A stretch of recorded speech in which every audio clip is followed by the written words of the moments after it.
வணக்கம். இது பரதி ஊடகத்தின் இரவு நேர பிரதான செய்திகள். முதலில் தலைப்புச் செய்திகள். மின்கட்டண திருத்தம் தொடர்பில் பொது பயன்பாடுகள் ஆணைக்குழுவின் முக்கிய அறிவிப்பு. பெட்டா மத்திய பேருந்து நிலையத்தில் சேதமாக்கப்பட்ட சொத்துக்கள், போலீசாரின் அதிரடி நடவடிக்கை. நாடு முழுவதும் களமிறக்கப்பட்டுள்ள ஆயிரக்கணக்கான போலீசார், தேடப்படும் நபர்களுக்கு கடுமையாகும் சட்டம்.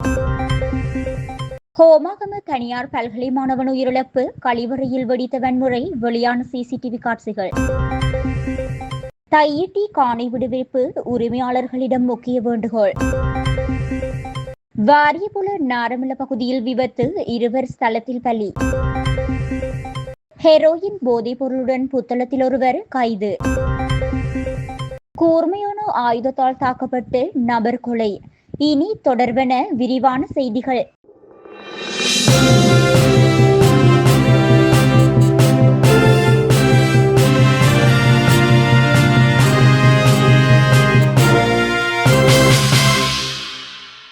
நிலக்கரி பற்றாக்குறையால் ஏற்படும் கூடுதல் செலவுகளை மின்சார கட்டண திருத்தங்களில் சேர்க்கப் போவதில்லை என இலங்கை பொது பயன்பாட்டு ஆணைக்குழு தெரிவித்துள்ளது. மின்சார உற்பத்தி, பரிமாற்றம் மற்றும் விநியோகத்திற்காக ஏற்படும் நியாயமான செலவுகள் மட்டுமே மின்சார கட்டண திருத்த முன்மொழிவுகளில் கருத்தில் கொள்ளப்படுகின்றன என்று இலங்கை பொது பயன்பாட்டு ஆணைக்குழு சுட்டிக்காட்டுகின்றது. எதிர்கால கட்டண திருத்த முன்மொழிவுகளில் நிலக்கரி பற்றாக்குறையால் ஏற்படும் கூடுதல் செலவுகள் அல்லது பிற நியாயமற்ற செலவுகளை சேர்க்க வேண்டாம் என ஆணைக்குழு தீர்மானித்துள்ளது.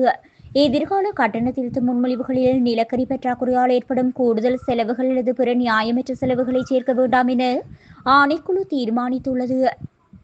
பெட்டா மத்திய பேருந்து நிலையத்தில் சொத்துக்களுக்கு சேதம் விளைவித்த சம்பவம் தொடர்பாக போலீசார் ஒரு சந்தேக நபரை கைது செய்துள்ளனர். போலீஸ் ஊடக பிரிவின்படி புதிதாக நிறுவப்பட்ட வசதிகளுக்கு சேதம் ஏற்பட்டதாக வந்த முறைப்பாடுகளை தொடர்ந்து பேருந்து நிலையத்தின் நலப்பிரிவினரால் பெட்டா போலீஸ் நிலையத்தில் முறைப்பாடு அளிக்கப்பட்டது. இதற்கமைய விசாரணைகளை தொடர்ந்து நேற்றைய தினம் கெலனியா பகுதியில் 33 வயதுடைய ஒருவரை அதிகாரிகள் கைது செய்துள்ளனர். அதன்போது திருடப்பட்ட சில பொருட்களையும் போலீசார் அவரிடமிருந்து மீட்டுள்ளனர். மேலும் சந்தேக நபர் கொழும்பு பிரதான நீதித்துறை நீதிமன்றத்தில் முன்னிலைப்படுத்தப்பட்ட போது 17ஆம் தேதி வரை விளக்கமறியலில் வைக்குமாறு உத்தரவிடப்பட்டுள்ளது. சிங்கள மற்றும் தமிழ் புத்தாண்டு காலங்களில் மக்களின் பாதுகாப்பிற்காக ஒவ்வொரு மாகாணத்திலும் சுமார் 20,000 போலீஸ் அதிகாரிகள் பணியில் ஈடுபடுத்தப்பட்டுள்ளதாக தெரிவிக்கப்பட்டுள்ளது. இதற்கிடையில் இந்த பாதுகாப்பு சேவைக்கு கூடுதலாக வாகன விபத்துக்களை தடுப்பதற்காக போலீஸ் அதிகாரிகள் இரவும் பகலும் பணியில் ஈடுபடுத்தப்பட்டுள்ளதாக பிரதி போலீஸ் மா அதிபர் WBJ சேனாதீர தெரிவித்துள்ளார்.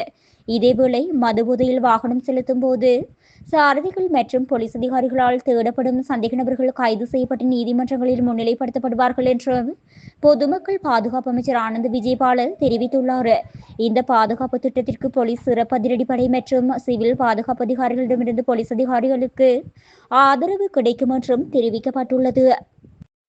ஹோமாகம பகுதியில் உள்ள விருந்தகம் ஒன்றில் தனியார் பல்கலைக்கழக மாணவர்கள் நடத்திய விருந்து விசாரத்தின் போது ஏற்பட்ட மோதலில் மாணவன் ஒருவர் உயிரிழந்த சம்பவம் தொடர்பில் போலீசார் முன்னெடுத்த விசாரணைகளில் பல புதிய தகவல்கள் வெளியாகியுள்ளன.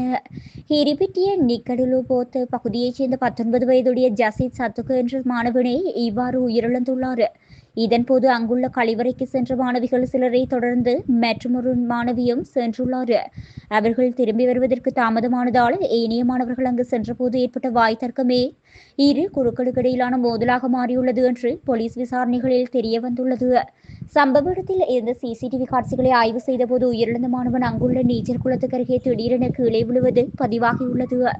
ஆரம்பகட்ட விசாரணைகளில் தாக்குதலே மரணத்துக்கு காரணம் என கருதப்பட்டாலும் அவரது உடலில் உயிருக்கு ஆபத்தான காயங்கள் எதுவும் காணப்படவில்லை என்ற பிரேத பரிசோதனை அறிக்கையில் தெரிவிக்கப்பட்டுள்ளது. இருப்பினும் மரணத்திற்கான உண்மையான காரணத்தை கண்டறிய மேலதிக விசாரணைகளுக்காக சடலம் சட்ட வைத்திய அதிகாரியிடம் ஒப்படைக்கப்பட்டுள்ளது. இந்த மோதலில் காயமடைந்த மற்றொரு மாணவன் தற்போது வைத்தியசாலையில் சிகிச்சை பெற்று வருகின்றார். கைது செய்யப்பட்ட மாணவர்களிடம் போலீசார் மேலதிக விசாரணைகளை முன்னெடுத்து வருவதுடன் இது திட்டமிட்ட தாக்குதல் அல்லது எதிர்பாராத மரணமா என்பது குறித்து தீவிரமாக ஆராயப்பட்டு வருகின்றது. யாழ்ப்பாணம் தையிட்டி விகாரை அமைந்துள்ள பகுதிகளில் காணிகள் காணப்படுபவர்கள் தமது காணி உறுதிகள் உள்ளிட்ட ஆவணங்களுடன் வருகை தந்து காணிகளை அடையாளம் காட்டுமாறு காணி உரிமையாளர்களில் ஒருவரான சார்ஜன் சுகுமாரி தெரிவித்துள்ளார். தையிட்டி விகாரை அமைந்துள்ள காணி உரிமையாளர்களுக்கும் கடற்தொழில் அமைச்சர், மாவட்ட செயலாளர், தெல்லிப்பளை பிரதேச செயலர், நிலளவை திணைக்கள அதிகாரிகள் உள்ளிட்டவர்களுடன் மாவட்ட செயலகத்தில் நேற்றைய தினம் நடைபெற்ற விசேட கலந்துரையாடலின் பின்னர் ஊடகங்களுக்கு கருத்து தெரிவிக்கும் போதே இவ்வாறு குறிப்பிட்டார். அவர் மேலும் தெரிவிக்கையில், தையிட்டி விகாரை அமைந்துள்ள பகுதியில் உள்ள காணிகளை அளவீடு செய்யாமல் காணிகளை விடுவீங்கள் என கேட்டோம். தற்போது 17 பேர் மாத்திரமே காணி உறுதிகளை கொடுத்து எமது காணிகளை மீட்க தொடர்ந்து போராடி வருகின்றோம். ஆனால் விகாரை அமைந்துள்ள பகுதிகளில் எமது 17 பேரின் காணிகளை தவிர மேலும் சிலரின் காணிகளும் உண்டு. எனவே விகாரை அமைந்துள்ள பகுதிக்குள் தமது காணிகள் காணப்படுமாயின் அவர்கள் தமது உறுதிகளுடன் வந்து காணிகளை அடையாளம் காட்டி உங்களது காணிகளை உறுதிப்படுத்திக் கொள்ளுங்கள். இந்த சந்தர்ப்பத்தை தவறவிட்டால் மீண்டும் நீங்கள் உங்கள் காணிகளை பெற 10 வருடங்களுக்கு மேலாக போராட வேண்டிய நிலைமை ஏற்படும்.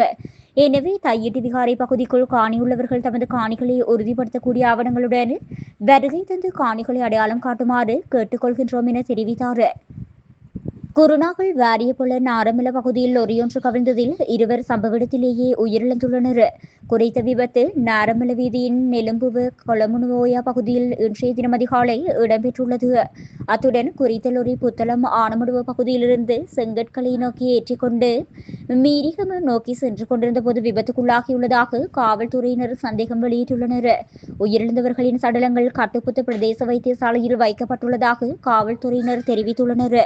சம்பவம் தொடர்பான மேலதிக விசாரணைகளை கட்டுப்புத்த காவல்துறையினர் மேற்கொண்டு வருகின்றனர். புத்தளம் பகுதியில் அதிகளவிலான ஹெரோயின் போதைப்பொருள் வைத்திருந்த சந்தேக நபர் ஒருவர் காவல்துறையினரால் கைது செய்யப்பட்டுள்ளார். கைது செய்யப்பட்ட சந்தேக நபர் புத்தளம் பகுதியைச் சேர்ந்த 40 வயதுடையவர் என காவல்துறை விசாரணையில் தெரிய வந்துள்ளது. சம்பவம் தொடர்பில் மேலும் தெரிய வருகையில் சந்தேக நபரிடமிருந்து 84 கிராம் 50 மில்லி கிராம் ஹெரோயின் 2 கைத்தொலைபேசிகள் மற்றும் போதைப்பொருள் விற்பனைக்காக பயன்படுத்தப்படும் தராசு என்பன காவல்துறையினரால் மீட்கப்பட்டுள்ளது. புத்தளம் பகுதியில் அண்மை காலத்தில் கண்டெடுக்கப்பட்ட அதிகளவிலான ஹெரோயின் இதுவென தெரிவிக்கப்பட்டுள்ளது. கூர்மையான ஆயுதத்தால் தாக்கப்பட்ட நபர் ஒருவர் கொலை செய்யப்பட்டுள்ளார். இவ்வாறு உயிரிழந்தவர் போருவதண்ட பகுதியைச் சேர்ந்த 46 வயதுடையவர் என அடையாளம் காணப்பட்டுள்ளார். அயல் வீட்டாருடன் ஏற்பட்ட தனிப்பட்ட தகராறு காரணமாக அவர் கூர்மையான ஆயுதத்தால் தாக்கி கொலை செய்யப்பட்டுள்ளமை ஆரம்பகட்ட விசாரணைகளில் தெரிய வந்துள்ளது. கொலை சம்பவத்துடன் தொடர்புடைய 32 வயதுடைய சந்தேக நபர் கைது செய்யப்பட்டுள்ளார். சடலம் ஹொரணை வைத்தியசாலையின் பெரிய தரையில் வைக்கப்பட்டுள்ளது. மேலும் ஹொரணை காவல்துறையினர் மேலதிக விசாரணைகளை முன்னெடுத்து வருகின்றனர்.